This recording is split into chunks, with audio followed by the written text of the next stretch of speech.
Hello guys, welcome to Unfiltered Opinion, an initiative by Unacademy.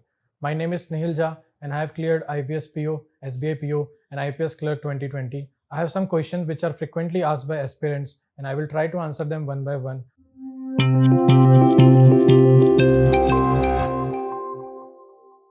So let's begin with first question. Should I focus more on concepts or practice again and again? I think जब आप starting phases में होते हैं और आप preparation start करते हैं तो आपको ट्राई करना चाहिए कि आप कॉन्सेप्ट पे ज़्यादा ध्यान दें एंड जब 3 महीने या 2 महीने बाद आपके कॉन्सेप्ट बिल्ड हो चुके होते हैं उसके बाद आपको प्रैक्टिस पे ज़्यादा ध्यान देना चाहिए. But if you are preparing for around 2 और 3 ईयर्स तो आपको प्रैक्टिस पे ज़्यादा फोकस करना है, आपको मॉक टेस्ट पे ज़्यादा ट्राई करना है एंड जितना ज़्यादा आप प्रैक्टिस करेंगे उतना ज़्यादा मॉक्स में आपकी स्पीड इंक्रीज़ होगी. Second question, increasing speed makes my accuracy go down, what should be done to avoid that? I think जब आप मॉक टेस्ट को अटैम्प्ट कर रहे हैं तो ट्राई कीजिए कि आप जितना ज़्यादा एक्यूरेट रह सके उतना ज़्यादा इंपॉर्टेंट है, क्योंकि एक्यूरेसी अगर एट द कॉस्ट ऑफ आपको स्पीड मिल रही है तो that is not a good thing, because आपको एक्यूरेट रहना ज़्यादा इंपॉर्टेंट है एज़ कम्पेयर टू स्पीड. जब आप एक्यूरेट हो जाएंगे उसके बाद स्पीड आपकी डेफिनेटली बनेगी जब आप मेंस के मॉक लगाएंगे. What's the accuracy of the selected candidates? तो जितने भी सिलेक्टेड कैंडिडेट से मैं अब तक मिला हूँ, जितने से भी इंटरेक्शन मेरा हो पाया है, उनकी एक्यूरेसी डेफिनेटली बहुत ज़्यादा अच्छी होती है. दैट्स वाई वो प्री की कट ऑफ भी क्लियर कर देते हैं एंड मेंस की कट ऑफ भी क्लियर कर पाते हैं. What's a safe number of attempts in bank PO exam? Actually कोई safe number of attempt depend करता है कि उस जो एग्ज़ाम आया है उसकी जो लेवल है, मतलब उस पर डिपेंड करता है. हम ये नहीं बता सकते कि इस ईयर में जो एग्ज़ाम है उसका जो कट ऑफ है वो किस तरह जाएगा, क्योंकि SBI PO 2019 प्री में जो कट ऑफ था वो 71 था and this time it was around 58. So it depends on the level of the exam which is been taken. I'm not very strong in any of the section, can I still clear the exam? Definitely in SBI there is no sectional attempt, so you can clear SBI exam. अगर आप किसी भी एक section में अगर week हो तो आप ट्राई कीजिए कि जिस सेक्शन में आप ज़्यादा स्ट्रॉन्ग हो तो वहाँ पे ज़्यादा स्कोर कर पाएँ, एंड जिस सेक्शन में आप वीक हो वहाँ पे आप एवरेज स्कोर करके भी एग्जाम को क्लियर कर सकते हैं. If I can make 2 of sections very strong, which 2 would you suggest? According to me you could increase your attempts in GA and reasoning. So try कीजिए कि आप GA और रीजनिंग में ज़्यादा अटैम्प्ट कर सके, एंड मैथ्स और English अगर आपकी थोड़ी वीक है तो उसमें आप एवरेज अटैम्प्ट करके भी एग्जाम को क्लियर कर सकते हैं.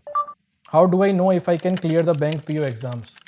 सो बेसिकली जब आप प्रिपरेशन फेज़ में होते हैं तो ट्राई कीजिए कि जब आप मॉक्स दे रहे हैं उसमें आप परसेंटाइल पे ज़्यादा फोकस करें, क्योंकि अगर आप स्टार्टिंग फेज़ में है तो आपकी परसेंटाइल हो सकता है 80 to 85 तक आती हो, एंड धीरे धीरे अगर वो इंक्रीज़ होकर 90, 95 या 98, 99 तक जा रही है तो डेफिनेटली आप समझ सकते हैं कि हाँ अब आप बैंक PO के एग्ज़ाम को क्लियर कर सकते हैं. Are there any prerequisite for bank exams?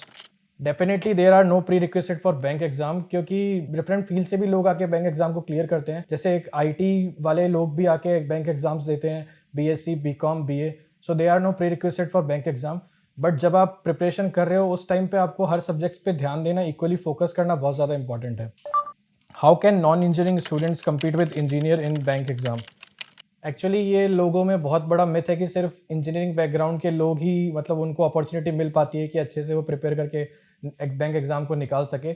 But जितने लोगों से मैं मिला हूँ अभी तक, बहुत ज़्यादा लोगों से मैं मिला हूँ और उनको BSc, BCom, BA उनकी जो बैकग्राउंड है उसके भी लोग क्लियर कर पाते हैं एग्ज़ाम. तो बेटर है कि आप इन सब चीज़ों से ध्यान हटा के अपनी प्रिपरेशन पे फोकस रखें, एंड डीमोटिवेट होने से बेटर है कि आप अपनी प्रिपरेशन पे ज़्यादा फोकस करें. Can I prepare for bank exams with a job? Definitely बहुत सारे लोग होते हैं जो बैंकिंग एग्ज़ाम को अपनी जॉब के साथ भी क्लियर कर लेते हैं. जैसे इवन बहुत सारे क्लरिकल्स होते हैं जो साथ में बैंक PO के एग्ज़ाम देते हैं एंड जॉब के साथ साथ वो बैंक PO के एग्ज़ाम को भी क्लियर करते हैं. तो आप डेफिनेटली क्लियर कर सकते हो, बस it needs a extra dedication from your side, because आपको आफ्टर 7 PM आके घर पे आपको डिनर भी करना है एंड साथ में आपको प्रिपरेशन भी कंटिन्यू रखनी है. तो आपको मॉर्निंग में भी शेड्यूल बनाना पड़ेगा एंड आफ्टर इवनिंग भी आपको शेड्यूल बनाना पड़ेगा. तो डेफिनेटली आप क्लियर कर सकते हैं, but it needs extra dedication. How many hours a day should I study and how many hours for practice? ये डिपेंड करता है कि अगर आप एक बिगनर है तो स्टार्टिंग में आपको स्टडी पे ज़्यादा फोकस करना पड़ेगा, क्योंकि उस टाइम पे आपको अपने कॉन्सेप्ट्स क्लियर करना बहुत ज़्यादा इंपॉर्टेंट है. अगर आपने स्टार्टिंग में कॉन्सेप्ट्स क्लियर नहीं करे तो इन द एंड जब आप मेंस एग्जाम देंगे तो वहाँ पे आपको दिक्कत आ सकती है. डेफिनेटली प्री एग्जाम आप 2 या 3 मंथ्स की प्रिपरेशन में क्लियर कर सकते हैं, लेकिन मेंस एग्जाम को क्लियर करने के लिए आपके कॉन्सेप्ट ज़रूरी है बहुत ज़्यादा. एंड आफ्टर आप एक बिगनर, आपने बहुत स्टार्टिंग फेज़ कंप्लीट कर लिया है, उसके बाद आपको प्रैक्टिस करना बहुत इंपॉर्टेंट है, क्योंकि सेल्फ स्टडी नहीं करेंगे तो जब आप एग्ज़ाम्स में बैठेंगे तो वहाँ पे आपके अटेम्प्ट्स गिर सकते हैं। How should I keep myself motivated knowing that I am competing with so many people and most of them are smarter than I M?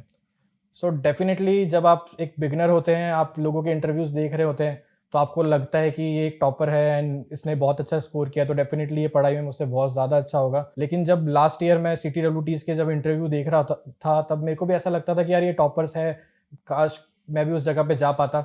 और डेफिनेटली आज मैं इस जगह पे हूँ, तो आप भी ऐसा कर सकते हैं। तो ये सब चीज़ें सोचने से बेटर है कि आप अपनी प्रिपरेशन पे ध्यान दें, उस पे फोकस रखें और अब डिस्ट्रैक्शन से दूर रहें। What are the things a banking aspirant should not do?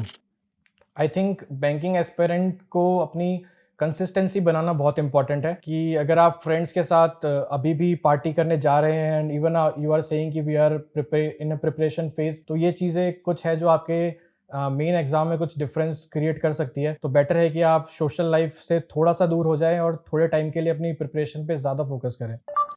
Can you share some hacks for GA section? Definitely there are no hacks for GA section, क्योंकि आप जब अपनी पढ़ाई स्टार्ट करें उसी टाइम से आपको GA सेक्शन को साथ में लेके चलना बहुत ज़्यादा इंपॉर्टेंट है। तो ट्राई करिए कि आप रिवीजन करते रहे एंड GA के लिए सिर्फ रिवीजन ही एक की है जिससे आप सक्सेस GA के अंदर ले सकते हैं। Are there a few things that I should mug up for the bank PO exams? I think you should not mug up anything, because जितना ज़्यादा आप माइंड में क्लियरिटी रखेंगे चीज़ों को, क्योंकि इन द एग्ज़ाम आपका सिर्फ माइंड ही आपके साथ होगा एंड डेफिनेटली कुछ और चीज़ें नहीं रहेगी। तो आप जितना ज़्यादा मग अप करेंगे उतना ज़्यादा डिफ़िकल्ट होगा आपके लिए एग्ज़ाम में परफॉर्म कर पाना। तो ट्राई कीजिए कि आप बेसिक्स और कॉन्सेप्ट पे ज़्यादा फोकस रखें एंड वही चीज़ें इन द एंड आपके काम आएगी। कुछ जगहों पे आपको ट्रिक्स और वो चीज़ें देखने को मिलेगी, लेकिन ट्राई कीजिए कि आप उन ट्रिक्स से दूर रहें और अपने बेसिक्स एंड कॉन्सेप्ट्स पे ही ज़्यादा फोकस रखें। Can I decide where I get my posting? Definitely ये चीज़ें हमारे जो चीज़ें उनसे ऊपर है, लेकिन हम लोग पोस्टिंग के लिए सर्कल डेफ़िनेटली हम लोग अपने मार्क्स के ऊपर डिपेंड रहता है, क्योंकि SBI PO के अंदर 17 सर्कल्स होते हैं एंड आपको अपनी प्रेफ़रेंस देनी होती है जब आप इंटरव्यू के लिए जा रहे होते हैं। तो उस टाइम पे अगर आपके मार्क्स इंटरव्यू में और इन द मेंस अगर ज़्यादा है, तो डेफ़िनेटली आपको प्रेफ़रेंस अपनी फर्स्ट चॉइस की मिल जाती है। लेकिन उसके अंदर भी अगर आपको सिटी और होम टाउन डेफ़िनेटली नहीं है कि आपको मिलेगा वहाँ पे, क्योंकि ये चीज़ें हमारे सोर्स के ऊपर नहीं है। Are there any exam similar to bank PO that I can prepare along with bank? Definitely there are various insurance exam, there is an exam for FCI। बाकी एग्ज़ाम्स जैसे RBI ग्रेड बी के pre level भी banking exam के ऊपर ही होता है। तो definitely बहुत सारे एग्ज़ाम्स हैं जो बैंक PO के एग्ज़ाम के साथ अगर सिलेबस आप कवर करते हैं, तो वो एग्ज़ाम भी आप अटेम्प्ट कर सकते हैं। Should I keep a plan B? अगर आप बहुत सालों से प्रिपरेशन कर रहे हैं और आपको एक जॉब की ज़रूरत है, क्योंकि कुछ लोग फाइनेंशियली थोड़े से वीकर सेक्शंस में आते हैं, तो उनको ज़रूरत होती है जॉब की एंड उस टाइम पे प्रिपरेशन करना सिर्फ उनके लिए फ़ीज़िबल नहीं हो पाता। तो उस टाइम पे आप एक डेफ़िनेटली एक प्लान बी रख सकते हैं कि आप साथ में कुछ जॉब करें एंड आपकी प्रिपरेशन इतनी हो चुकी है तो आप एक मॉक साइड में देते रहें एंड उसके साथ एग्ज़ाम निकालने की कोशिश करें। Is it absolutely necessary that I join coaching classes? Definitely मैंने कोई ऑफ़लाइन कोचिंग क्लासेस जॉइन नहीं करी थी। मैंने ओनली ऑनलाइन सोर्सेज़ पे ही डिपेंड किया। I was a plus subscriber of Unacademy, तो मैंने वहाँ से ही प्रिपरेशन अपनी स्टार्ट करी थी एंड भी मैंने अनअकैडमी के थ्रू ही करी। तो डेफ़िनेटली ज़रूरत नहीं है कि आपको एक कोई ऑफ़लाइन कोचिंग लेनी है। आप ऑनलाइन सोर्सेज़ पे जा सकते हैं। Unacademy is a better platform जहाँ पे आपको कुछ बाकी सब्जेक्ट्स के बहुत सारे एजुकेटर मिल जाते हैं। तो आप अपने चॉइस के एजुकेटर से पढ़ सकते हैं एंड जिससे भी आपको चीज़ें समझ में आए उसके कोर्स को आप फॉलो कर सकते हैं। So these were all the questions. If you have more questions you can ask them in the comment section below and for more such videos do subscribe this channel and don't forget to hit the like button. Thank you so much.